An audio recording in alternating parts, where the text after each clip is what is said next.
দেখুন, আমি যেহেতু গার্ডেনিং করতে ভালোবাসি, তো আবারও একটু বর্ষা নেমেছে।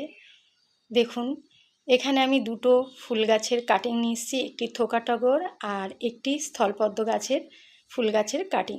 তো এই কাটিং দুটোকে আমি এখন বসিয়ে দেবো। এই যে আমার পিছনে বড় গাছের যে টব আছে, মাছের পেটি, এই পেটিতে বড় গাছ বসানো আছে, তো এখানেই আমি ফুল গাছের কাটিং দুটোকে এখন বসিয়ে দেব।